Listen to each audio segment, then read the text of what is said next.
What if I told you that the most dangerous idea in human history isn't nuclear weapons or artificial intelligence, but the simple belief that nothing matters at all? Today we're diving deep into nihilism and why Friedrich Nietzsche called it the most dangerous thing humanity would ever face.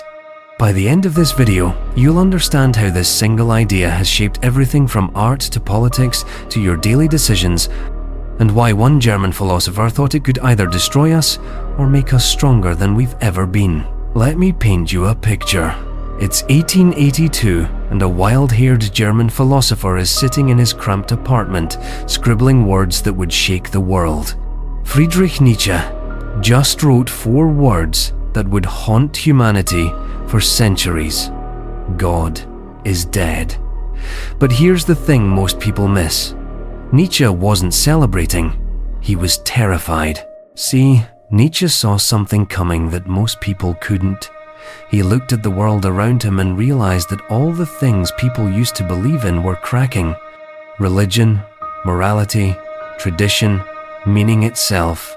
And when those things fall apart, what's left? Nothing. Absolutely nothing. That's nihilism. But before we go further, let's get one thing straight. Nihilism isn't just some fancy word smart people throw around. It's the belief that life has no inherent meaning, no purpose, no value. Nothing you do matters. Nothing anyone does matters. We're all just specks of dust floating around in an empty universe, and when we die, it's like we never existed at all. Now, you might think, okay, that's pretty dark, but how does this affect me? Well, here's where it gets interesting. Nihilism doesn't just live in philosophy books. It's everywhere. That feeling when you scroll through social media and wonder what's the point. That voice in your head asking why you should even try when everything falls apart anyway. That sense that nothing you do really matters in the grand scheme of things. That's nihilism knocking on your door. Nietzsche didn't create nihilism. He just saw it coming like a massive storm on the horizon. He watched as science started explaining things that religion used to handle. He saw people losing faith not just in God, but in everything. And he realized this was going to be a problem. A big problem. Think about it this way. For thousands of years, humans had a story that made sense. God created the world, gave us purpose, and everything had meaning because it was part of his plan. Then, science comes along and says, actually, we evolved from apes. The universe is mostly empty space, and we're probably alone. Suddenly, that comfortable story doesn't work anymore. But here's where Nietzsche gets really interesting. While everyone else was either trying to go back to the old beliefs, or just giving up entirely, Nietzsche said something different. He said, okay, fine, God is dead. Meaning is gone. Now what? Are we going to cry about it? Or are we going to do something about it? This is where his famous idea of the Übermensch comes in.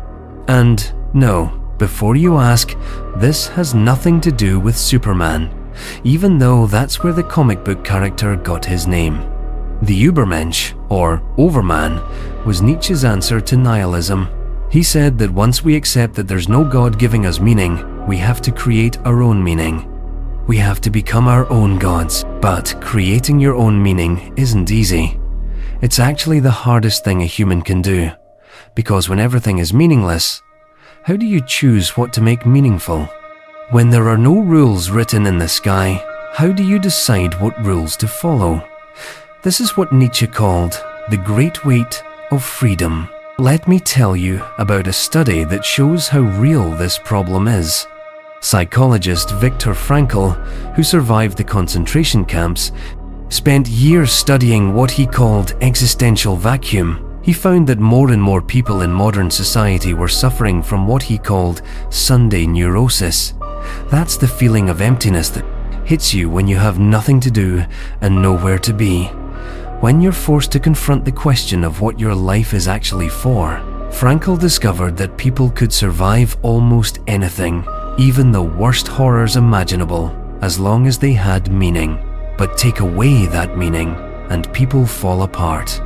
They get depressed, anxious, addicted. They do anything to avoid facing the emptiness inside. Now, here's where things get really twisted. Nietzsche predicted that nihilism would create two types of people. First, you'd have the passive nihilists. These are people who just give up. They say, nothing matters, so why try? They sink into depression, addiction, or just mindless entertainment. They're everywhere today. Just look at the rates of depression and anxiety in young people. Look at how many people spend their days scrolling through TikTok or playing video games, just trying to avoid thinking about their lives. But then there are the active nihilists. These are the dangerous ones. These are people who say, if nothing matters, then I can do anything. They become destructive, not because they're evil, but because they've lost all sense of value and meaning. History is full of these people. Think about the worst dictators and mass murderers. Many of them were driven by a kind of nihilistic rage at the meaninglessness of existence. Nietzsche saw both types coming, and he was horrified by both. He knew that passive nihilism would lead to a weak, depressed society. But he also knew that active nihilism could lead to violence and destruction on a massive scale. So what was his solution? This is where it gets complicated, because Nietzsche didn't offer easy answers. He said we needed to go through nihilism, not around it. We had to face the fact that nothing has inherent meaning, and then we had to find the strength to create meaning anyway. He called this amor fati, love of fate. The idea that we should not just accept our lives, but love them completely, even the suffering and meaninglessness. He said we should live as if we had to repeat our exact same life infinite times, and we should want to repeat it. But here's the thing that makes this really challenging. Creating your own meaning isn't like choosing your favorite ice cream flavor. It's not subjective in that way.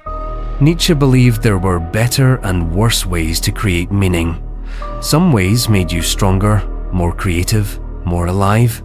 Other ways made you weaker and more resentful. This is where his idea of will to power comes in, and again, this gets misunderstood a lot. It's not about dominating other people, it's about mastering yourself. It's about becoming the kind of person who can create meaning even in a meaningless world. It's about having the strength to say, yes, the universe doesn't care about me. Yes, I'm going to die and be forgotten. And yes, I'm going to live fully anyway. But let's be real here.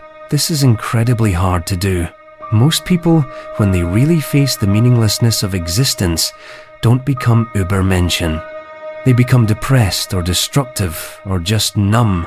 And Nietzsche knew this. He predicted that nihilism would be humanity's greatest crisis, lasting for centuries. The scary part is that we're still in the middle of this crisis. Nietzsche thought it would take hundreds of years to work through nihilism, and we're only about 150 years into it.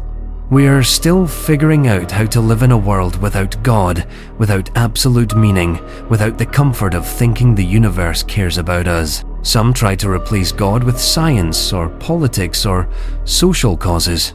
And while these things can provide meaning, they can also become dangerous when people treat them like absolute truths. Some of the worst atrocities of the 20th century came from people who replaced religious certainty with political certainty. So, where does that leave us? Nietzsche's answer is both terrifying and liberating. It's terrifying because he's basically saying, you're on your own. There's no one coming to save you, no cosmic purpose to guide you, no absolute truth to comfort you.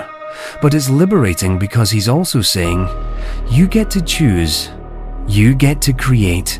You get to decide what kind of person you want to be and what kind of life you want to live. The question isn't whether nihilism is true or false.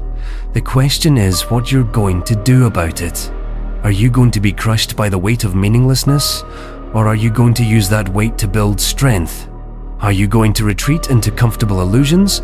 Or are you going to face reality head on and create something beautiful anyway? Nietzsche believed that humanity's greatest achievements came from people who could look into the abyss of meaninglessness and still choose to create. to love, to build something worthwhile. Not because they had to, not because God commanded it, but because they chose to. That's the real challenge of nihilism. It's not just an intellectual problem to be solved.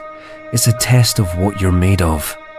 It's asking whether you have the strength to create meaning in a world that doesn't hand it to you on a silver platter. And maybe that's not such a bad thing. Maybe meaning is more precious when you have to fight for it. Maybe purpose is more powerful when you choose it yourself, rather than having it chosen for you. Nietzsche once wrote, "That which does not kill us makes us stronger." Nihilism is trying to kill meaning, trying to kill purpose, trying to kill hope itself. But if we can survive it, if we can look it in the eye and still choose to live fully, maybe we'll come out stronger than humanity has ever been. The next video will show you exactly how to build that strength, starting today.